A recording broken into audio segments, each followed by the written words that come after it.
तो भाई जो ये कार्यक्रम है ना रात भर चलता रहेगा, जो नृत्य कार्यक्रम है, दांकुड़ी कार्यक्रम है।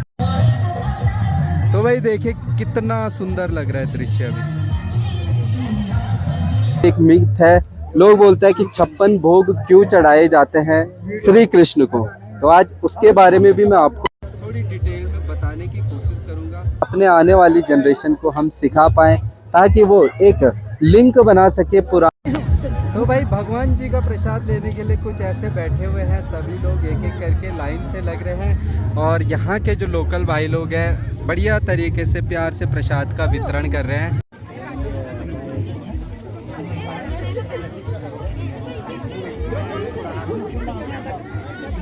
हेलो दोस्तों, गुड मॉर्निंग, नमस्ते। सबसे पहले आपको कृष्ण जन्माष्टमी की हार्दिक हार्दिक शुभकामनाएं।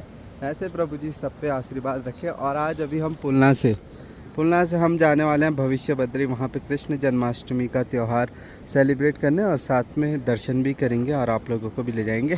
फ़िलहाल गाड़ी में जा रहे हैं, बाइक में नहीं, क्योंकि बरसात का समय ही है, बारिश आएगी तो अच्छा नहीं लगता, तो इसलिए गाड़ी में जाएंगे सीधा भविष्य बद्री और दर्शन करेंगे। तो भाई फ़िलहाल तो हम ही चाह रहे हैं अभी गाड़ी में, बाकी जोशीमठ से भी आने वाले हैं कुछ दोस्त लोग, तो वहाँ से वो भी गाड़ी में बैठ के साथ साथ चलेंगे। तो देखो भाई मौसम कुछ ऐसा है।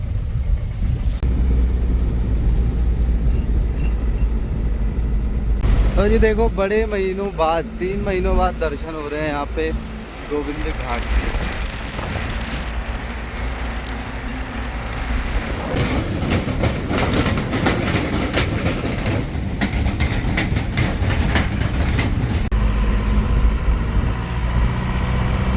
तो भाई अभी मार्केट से पूजा सामग्री ली पूजा करने के लिए, कृष्ण जन्माष्टमी के लिए, और यहाँ पे अपना कृष्णा भाई भी आ गया, नाम भी कृष्णा। तो साथ साथ चलेंगे हम लोग, थोड़ा सा और टहलते हैं, फिर चलते हैं सीधा भविष्य बद्री के लिए। तो भाई सब कुछ हो गया है, शॉपिंग वगैरह, अब चलते हैं भविष्य बद्री के लिए। बोल सियावर रामचंद्र की। तो भाई आज का शुभ दिन, जैसे श्री राम जी के, विष्णु भगवान अवतार के हम दर्शन करने जा रहे हैं, सोचा उनके अनन्य भक्त जो कि श्री हनुमान जी हैं, बजरंगबली, तो उनके दर्शन पहले हैं। जब हनुमान जी को हम प्राप्ति कर पाएंगे, उनको समझ पाएंगे, तो राम जी स्वयं मिल जाएंगे। तो यहाँ पे हनुमान शिला है और ये देखिए उनका चेहरा आप इस पे देख सकते हैं, हनुमान शिला, हनुमान जी का चेहरा। ये जो आकृति उभरी हुई है ना, ये पहले किसी को नहीं पता थी। ये धीरे धीरे जब भविष्य बद्री में जो है विष्णु भगवान अवतरित हो रहे हैं धीरे धीरे चट्टान के रूप में, और वहीं पे हनुमान जी, जैसे कि हनुमान चट्टी एक बद्रीनाथ धाम से पहले है, वैसे ही भविष्य बद्री से पहले आता है हनुमान शिला। तो यहाँ पे भी दर्शन करना एक सौभाग्य की बात है, क्योंकि हमें जो चीज़ें दिखती है वही चीज़ें हम सच मानते हैं। और यहीं से द्रोणगिरी पर्वत आगे है, तो वहाँ से जब द्रोणगिरी पर्वत से संजीवनी बूटी लेकर के आ रहे थे, उनके कहते हैं कि उनके शरीर से एक जो चट्टान, ये चट्टान टकराई है। आप देख सकते हैं कहीं भी ऐसा पहाड़ नहीं होगा उस साइड के अलावा, और यहाँ पे हनुमान शिला का निर्माण हो गया उनके चेहरे का। तो यहाँ पे भी पूजा वगैरह होती है। और एक चीज़ और दिखाता हूँ, यहाँ पे इतनी सारी बकरियाँ, भेड़ बकरियाँ जो चरवाए हैं वो चरा रहे हैं, बड़ा प्यारा माहौल लग रहा है। तो भाई मेन रोड से हम निकल चुके हैं भविष्य बद्री वाली रोड के लिए, और कुछ ऐसा रास्ता है, पतला पतला ही है अभी, बट आगे से ओपन है।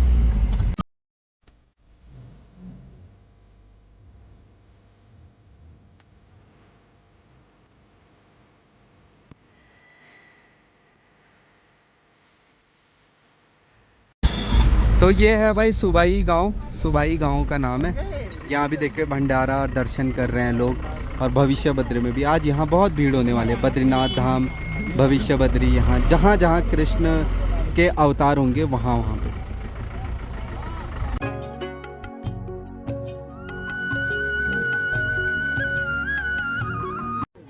तो जी फाइनली भविष्य बद्री पहुँच चुके हैं, और यहाँ पे ना इतनी ज़्यादा भीड़ है, देखो ऐसे गाड़ियों की लाइनें लगी हुई है, तो यहीं पे पार करके जाना पड़ रहा है। तो भाई कितना सुंदर दृश्य लग रहा है, देखो इतने श्रद्धालु भक्त लोग, आसपास के गांव के लोग और हम लोग यहाँ पे आए, तो बहुत सुंदर लग रहा है। देखो पूरी घाटी।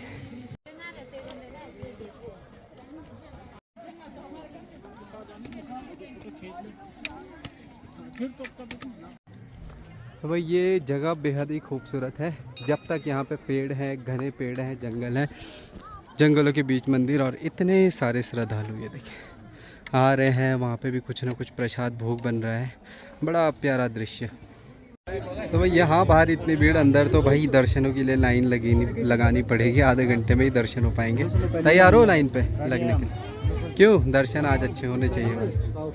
तो चलते हैं अभी अंदर, प्रसाद वगैरह चढ़ाते हैं, धूप वगैरह करते हैं, उसके बाद फिर आपको बताएंगे कि भाई एक्चुअली देखिए इतनी भीड़ में अभी लाइन पे लगे हुए, पता नहीं कब आएगा नंबर। जाओ, ये बोलना सियाने आदमी को आगे जाना पड़ेगा। मंदिर तो क्या देखेगा, इतनी भीड़ है।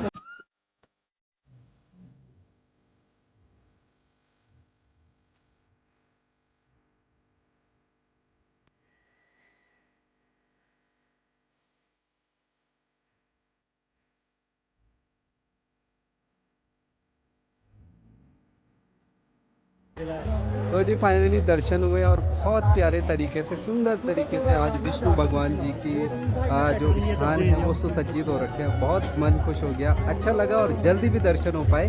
बाकी प्रसाद है, प्रसाद भी खाएंगे और घर भी ले जाएंगे। और सोमवार 26 अगस्त 2024 को हम भगवान कृष्ण का 5291वां जो है जन्मदिन आज मनाने आ रहे हैं। और सौभाग्य की बात है कि हम उन्हीं के पवित्र स्थान भविष्य बद्री, जहाँ पे भविष्य में विष्णु भगवान पूरी तरीके से यहाँ पे कलयुग में और सभी भक्तों को दर्शन देंगे। श्री कृष्ण भगवान विष्णु के 8वें अवतार। जन्माष्टमी केवल एक त्यौहार नहीं है, यह एक आध्यात्मिक आयोजन है जो लोगों को एकत्र करता है ताकि वे भगवान कृष्ण की शिक्षाओं और मानवता के मार्गदर्शक के रूप में उनकी भूमिका को याद कर सकें, जो हमें धर्म और भक्ति का जीवन जीने के लिए प्रेरित कर सकें। श्री कृष्ण की शिक्षाएं भक्ति की महत्ता पर जोर देती हैं, जो परमात्मा को प्राप्त करने का साधन है। आज मैं जन्माष्टमी दिवस पर श्री कृष्ण भक्ति को समर्पित कुछ रोचक कथाएं, दिन, त्योहार और रोचक तथ्य आप सबके साथ साझा करूंगा। आशा करता हूं कि आपको पसंद आएगी।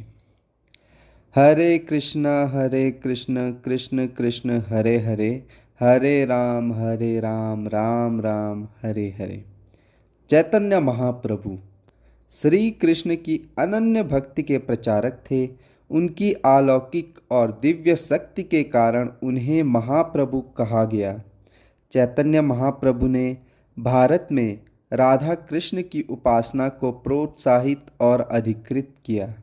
श्री कृष्ण और राधा की भक्ति को प्रेम और करुणा का प्रतीक माना जाता है। अंतर्राष्ट्रीय श्री कृष्ण चेतना संघ, जिसको आज हम इस्कॉन के नाम से जानते हैं, चैतन्य महाप्रभु की शिक्षाओं पर ही आधारित है। राधा की श्री कृष्ण के प्रति गहरी लगन आत्मा की परमात्मा के साथ मिलन की तीव्र लालसा और तत्परता का प्रतीक है। ईश्वर की पूरी अवधारणा में पुरुष और महिला दोनों पहलू शामिल होते हैं। राधा कृष्ण इस सच्चाई को दर्शाते हैं। श्री कृष्ण को 56 भोग क्यों लगाए जाते हैं? क्या आप इस कथा को जानते हैं? भगवान श्री कृष्ण द्वारा गोवर्धन पर्वत को उठाने की कहानी बड़ी रोचक है। जब ब्रजवासियों ने इंद्रदेव की पूजा करने से मना किया और गोवर्धन पर्वत की पूजा करने लगे तो इंद्रदेव क्रोधित हो गए और उन्होंने भयंकर वर्षा और तूफान भेजा। श्री कृष्ण ने ब्रजवासियों की रक्षा के लिए अपनी छोटी उंगली पर उसके नीचे समस्त गोकुल वासियों, गायों और जानवरों को आश्रय देकर उनकी रक्षा की। इस प्रकार उन्होंने इंद्र के अहंकार को तोड़ा और व्रजवासियों को सुरक्षित रखा। 7 दिनों तक भगवान श्री कृष्ण ने बिना किसी भोजन के पर्वत को धारण किया। 8वें दिन जब वर्षा बंद हो गई और लोग बाहर निकले तो उन्हें एहसास हुआ कि श्री कृष्ण ने इस दौरान कुछ भी नहीं खाया था। जिज्ञासावश उन्होंने माता यशोदा से पूछा कि वह श्री कृष्ण को कैसे खिलाती है। तब माता यशोदा ने बताया कि वह श्री कृष्ण को दिन में 8 बार भोजन कराती थी। इसी के चलते गोकुल वासियों ने 56 प्रकार के व्यंजन, जो कि 8 व्यंजन हर दिन और 7 दिनों तक भूखे रहने के बाद, तो 7 गुणा गए 8, 56 भोग तैयार किए और उन्हें श्री कृष्ण को अर्पित किया। कड़वा, तीखा, कसौला, अम्ल, नमकीन और मीठा, ये 6 रस या स्वाद आयुर्वेद में माने जाते हैं। इन 6 रसों के मेल से सात्विक 56 प्रकार के व्यंजन जन्माष्टमी दिवस पर भगवान कृष्ण को भोग के लिए अर्पित किए जाते हैं। महाराष्ट्र की दही हांडी, गोपाल कला। दही हांडी भारत का एक प्रिय त्योहार भगवान श्री कृष्ण की शरारती प्रकृति और मक्खन के प्रति उनके प्रेम का उत्सव है।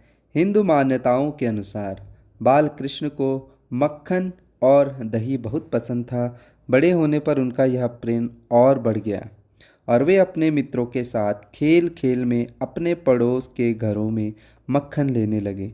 गांव की महिलाओं ने अपने मक्खन को बचाने के लिए दही मक्खन के मटके छत से लटकाने शुरू कर दिए, लेकिन कृष्ण और उनके मित्रों ने एक चतुर उपाय निकाला। उन्होंने मानव पिरामिड बनाकर उन मटकों तक पहुँच बना मक्खन और दही प्राप्त किया करते थे। आधुनिक दही हांडी उत्सव भगवान श्री कृष्ण की शरारती और साहसी भावनाओं को दर्शाता है और टीम वर्क और एकता का अद्भुत प्रदर्शन है। यह साहस, संकल्प और बाधाओं को पार करने के बीच जीवन पाठ सिखाता है। यह जाति, उम्र और सामाजिक स्थिति की सीमाओं को पार कर सामाजिक सद्भावना को बढ़ावा देता है। माखन होली या अंधूरी उत्सव उत्तराखंड का जीवंत और विशिष्ट पर्व। माखन होली, जिसे अंधूरी उत्सव के नाम से भी जाना जाता है, उत्तराखंड के उत्तरकाशी जिले के रैथल गांव में मनाया जाता है। यह त्यौहार भगवान कृष्ण के माखन प्रेम को समर्पित और अगस्त सितंबर के बीच मनाया जाता है। इस अनोखे उत्सव में गांव वाले पारंपरिक वेशभूषा में ढोल नगाड़ों की धुन पर नाचते गाते एक दूसरे पर माखन, दूध और छाछ लगाते हैं। इस दिन की विशेष पकवान जैसे कि माखन मिश्री और दूध से बने व्यंजन तैयार किए जाते हैं। उत्सव की शुरुआत दयारा बुग्याल की ओर एक जुलूस से होती है, जिसमें लगभग 500 गांव वाले पारंपरिक पहाड़ी संगीत के साथ भाग लेते हैं। यह त्यौहार बुग्याल माता, घास के मैदान की देवी के प्रति आभार प्रकट करता है और स्थानीय परंपराओं को प्रदर्शित करता है, जिसमें लोक संगीत, नृत्य और एक मेला शामिल है। उत्सव के दौरान गांव के बुजुर्ग अपनी पुरानी कहानियाँ और लोक कथाएँ सुनाते हैं, जिससे युवा पीढ़ी को अपनी संस्कृति और परंपराओं के बारे में जानने का मौका मिलता है। तो दोस्तों, अब इसके बाद जानते हैं भगवान कृष्ण और उनके साथ अंक 8 का संबंध। जैसे कि 8 का संबंध जुड़ा हुआ है श्री कृष्ण से, तो आज उसके बारे में कुछ महत्वपूर्ण जानकारी साझा करने जा रहा हूँ। सबसे पहला पॉइंट, 8वां अवतार। भगवान श्री कृष्ण को भगवान विष्णु का 8वां अवतार माना जाता है। दूसरा पॉइंट, 8वां पुत्र। श्री कृष्ण देवकी और वसुदेव के 8वें पुत्र थे। तीसरा पॉइंट, जन्म तिथि। श्री कृष्ण का जन्म अष्टमी तिथि को हुआ था, जो कि चंद्र मास के कृष्ण पक्ष की 8वीं तिथि होती है। तो यहाँ भी 8 अंक आ रहा है। चौथा पॉइंट है 8 पत्नियाँ। श्री कृष्ण की 8 प्रमुख पत्नियाँ थी, जिन्हें अष्टभार्या कहा जाता है। पांचवा पॉइंट है 8 रस। श्री कृष्ण ने रास लीला में 8 रसों का प्रदर्शन किया, जो प्रेम, क्रोध, हास्य, भय, शोक, वीरता, भयानक और अद्भुत है। 6 पॉइंट है आयु। श्री कृष्ण की आयु 125 वर्ष थी, जिसका योग 1 + 2 + 5 भी 8 होता है। 7वां पॉइंट है योग। योग के 8 अंग होते हैं, जिन्हें अष्टांग योग कहा जाता है और श्री कृष्ण को योगीराज के रूप में भी जाना जाता है। 8वां पॉइंट, भगवान श्री कृष्ण को प्रणाम करने का सर्वोत्तम तरीका 8 अंगों से किया गया प्रणाम साष्टांग नमस्कार माना जाता है। 9वां पॉइंट है, श्री कृष्ण महामंत्र में 16 शब्द होते हैं जो 8 का गुणक है। हरे कृष्ण कृष्ण कृष्ण हरे हरे, हरे राम राम राम हरे हरे। संख्या 8 अनंतता, पूर्णता और असीमितता का प्रतीक मानी जाती है। मैं अपनी बात समाप्त करते हुए आप सभी के साथ भगवान कृष्ण के मेरे 3 पसंदीदा महत्वपूर्ण वचन साझा करना चाहता हूँ। सबसे पहला, कर्म करो, फल की चिंता मत करो। श्री कृष्ण द्वारा ये कहा गया विचार, अर्थात हमें अपने कर्तव्यों का पालन करना चाहिए, बिना परिणाम की चिंता किए हुए कर्म करते रहो, फल की चिंता नहीं करनी चाहिए। दूसरा, संकट में मित्र की सहायता करें, भ्रम में मार्गदर्शन और आवश्यकता पर सहयोग। यह सब निस्वार्थ हो और कर्ता भाव से रहित हो, तभी मित्र सच्ची है। तो दोस्तों, मित्रता पर इतना बड़ा एग्जाम्पल जो कि सुदामा उनके मित्र थे, जो कि बड़े गरीब थे। वहीं श्री कृष्ण एक महल में रहते थे, लेकिन उन्होंने अपनी जो सच्ची मित्रता है उसके बीच कोई भी किसी भी प्रकार की ऊंच नीच, सम्मान असम्मान कुछ नहीं देखा, जैसे कि श्री कृष्ण की और सुदामा की सच्ची, अटूट और निस्वार्थ मित्रता थी। तीसरा है, सच्चा सुख दूसरों की सेवा में है। वास्तविक आनंद और संतोष दूसरों की सेवा और भलाई में निहित है। जब तक हम दूसरों के अच्छा सोचेंगे, करेंगे और उनकी भलाई सोचेंगे, तो ये भी हमारा एक सबसे बड़ी सेवा होती है। हम आगे मंदिर से ऊपर और यहाँ पे इतना खूबसूरत नज़ारा है, देखो। विंटर्स में आए थे, कुछ नहीं था, अभी कुछ थोड़ा बहुत फ्लावर भी दिख रहा है, बढ़िया मौसम। ये देखो भाई, सब लोग यहाँ पे फ़ोटो शूट करने भी आए हुए हैं दर्शन करने के बाद।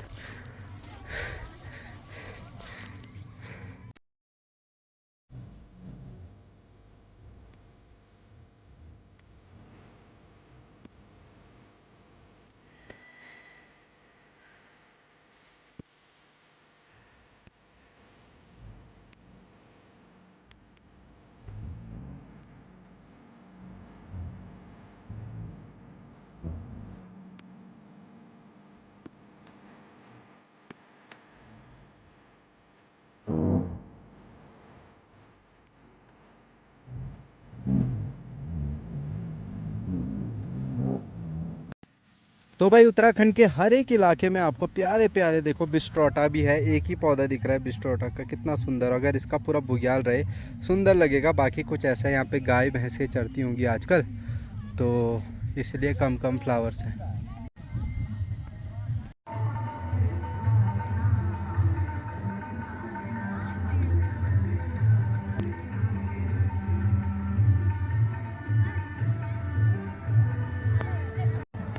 तो भाई 3 सालों में मैं बहुत बार आ चुका हूँ, 8-10 बार, लेकिन जो आज की खूबसूरती है भविष्य बद्री की, बहुत ही जो है सुकून। देखिए वहाँ पे दांकुड़ी का आयोजन भी हो रहा है, हम भी जाएंगे वहाँ पे दांकुड़ी लगाएंगे। ये देखो,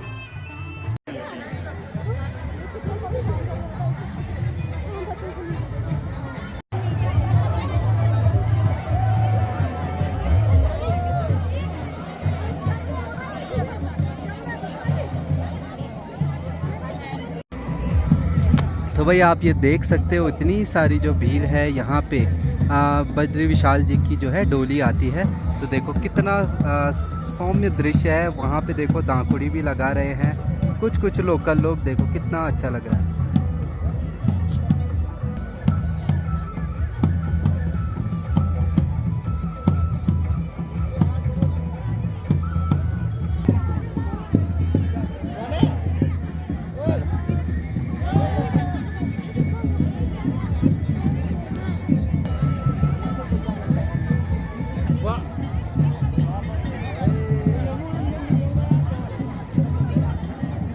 तो भाई माना इंडो तिब्बत बॉर्डर साइड एक गांव पड़ता है झेलम, वहाँ से उनके जो देवता हैं, जो उनके घर के या गांव के देवता होंगे बकरवाल के, तो वो लेकर के आए हैं। तो उनके हाथ में आप कृपान भी देख सकते हैं।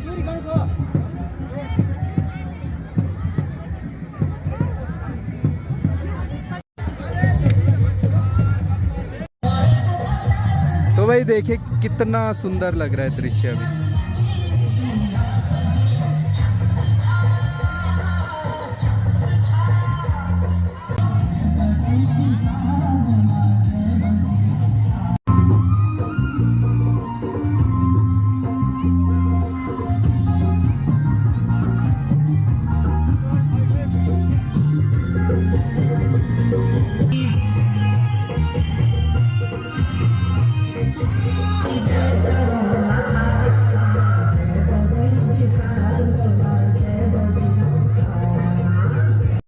तो भाई यहाँ पे देखो भंडारे का भी आयोजन था आज प्रसाद के रूप में सभी के लिए। तो प्रसाद ग्रहण करेंगे, उसके बाद देखो कितना सुंदर दृश्य लग रहा है। उम्मीद करता हूँ दोस्तों आपको अच्छा लग रहा होगा। और कुछ ऐसे ही पहाड़ों में ऐसे त्यौहार सेलिब्रेट किए जाते हैं, हर एक छोटे मोटे त्यौहार, जो कि बहुत ही मज़ा आता है, बहुत ही आनंदमयी रहता है। तो भाई भगवान जी का प्रसाद लेने के लिए कुछ ऐसे बैठे हुए हैं, सभी लोग एक एक करके लाइन से लग रहे हैं। और यहाँ के जो लोकल भाई लोग हैं बढ़िया तरीके से प्यार से प्रसाद का वितरण कर रहे हैं। देखो छोटे बड़े हर कोई सेवा में लगे हुए हैं। हेलो भाई साहब गुस्से हो गए हैं यहाँ पे, दोस्त ने कुछ बोल दिया और भाई साहब मजाक कर रहे हो भैया।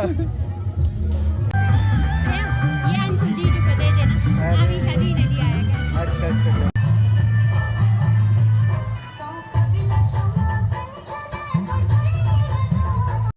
तो भाई जो ये कार्यक्रम है ना रात भर चलता रहेगा, जो नृत्य कार्यक्रम है, दांकुड़ी कार्यक्रम है।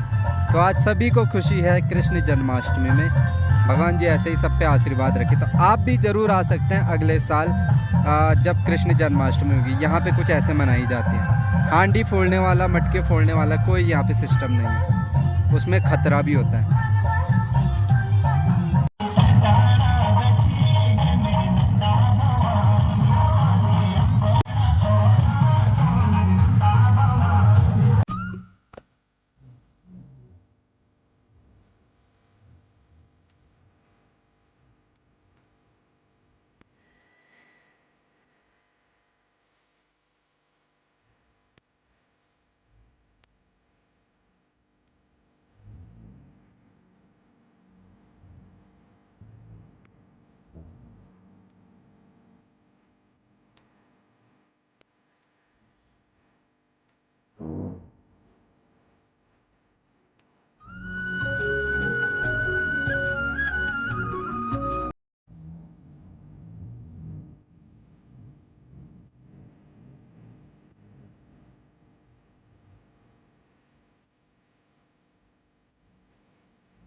बहुत मज़ा आया और पता भी नहीं चला 4-5 घंटे हमारे कहाँ गए। अब घर जाने की तैयारी करते हैं। स्टिल अभी भी दूर दूर से श्रद्धालु आ रहे हैं। देखिए कितनी ज़्यादा यहाँ पे श्रद्धालुओं भक्तों की भीड़ लगी हुई है और नृत्य कर रहे हैं, दर्शन कर रहे हैं, प्रसाद ले जा रहे हैं।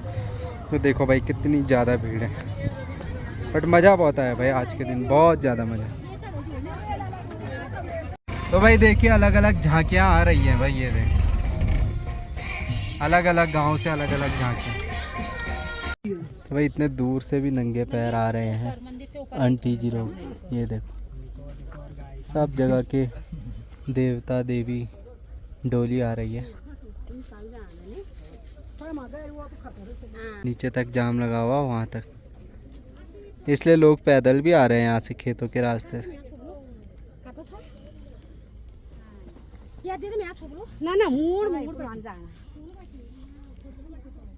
कितना प्यारा, कितना बढ़िया व्यू लग रहा है भाई। देखिए पहाड़ियाँ और ये बादल एक ही लेवल पे, एक ही लाइन पे। ये देखो तो भाई भविष्य बद्री का जो रास्ता है ना, ये देखो इन पहाड़ों के पीछे है। तो इतनी दूर हम गए थे इस खूबसूरत सी घाटी और वादियों में।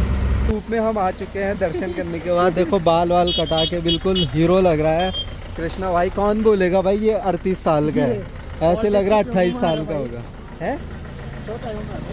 हाँ तो मतलब अभी 32-33 साल के पर लग नहीं रहे भाई, तो ऐसे ही होता है। तो भाई चलते हैं, धूप अच्छी खासी है और अब निकलते हैं। 4, साढ़े 4, 5 बजने वाला है और अब घर के लिए निकलेंगे। कृष्णा भाई की कल मैंने दुकान दिखाई थी, स्टेशन के पास है पुलना गांव में। अभी वहीं जाना है। अभी वहीं जाएंगे सब लोग, हम 5 के 5 गांव जाने वाले हैं। फिर गांव में 1-2 दिन रेस्ट तो नहीं, कहीं ना कहीं प्लान बनेगा। क्यों? उसके बाद जाएंगे भाई के साथ प्लान बन रहा है। देखो कैंपिंग वैम्पिंग जैसा मौसम वेदर रहेगा उसको देख करके। बाकी ऑफ सीज़न में तो बहुत जाएंगे। वेदर पे डिपेंड करता है वो कैसा रहेगा सिचुएशन, फिर उस हिसाब से हम प्लानिंग करेंगे। बिल्कुल। बाकी ऑफ सीज़न में तो अच्छा रहता है बट ठंडा हो जाता है, जैकेट बहुत सारे पहनने पड़ेंगे। तब जाएंगे घूमने, ठीक है? जैसे ही यहाँ का सीजन ऑफ हो जाएगा उसके बाद फिर तो घूमना ही है हमने। हाँ, अक्टूबर नवंबर में। खैर शादियाँ भी होती है, वो भी अटेंड करते रहेंगे और बाकी घूमते रहेंगे। कोशिश तो यही है, एक्सप्लोर ज़्यादा करना है, नई चीज़ें ज़्यादा दिखानी है। तो दोस्तों फिलहाल भाई आज आ करके नहा धो लिए क्योंकि बाल भी कटवाए थे और उम्मीद करता हूँ आपको पहाड़ों की जो कृष्ण जन्माष्टमी है वो पसंद आई होगी। पसंद आई तो कमेंट जरूर करना आपको कैसे लगी, कोई डिफरेंट लगी या कुछ सेम टू सेम। बाकी फिलहाल ब्लॉग की समाप्ति करते हैं, मिलते हैं अगले नेक्स्ट ब्लॉग में। तब तक के लिए take care, bye bye, love you all, bye दोस्तों।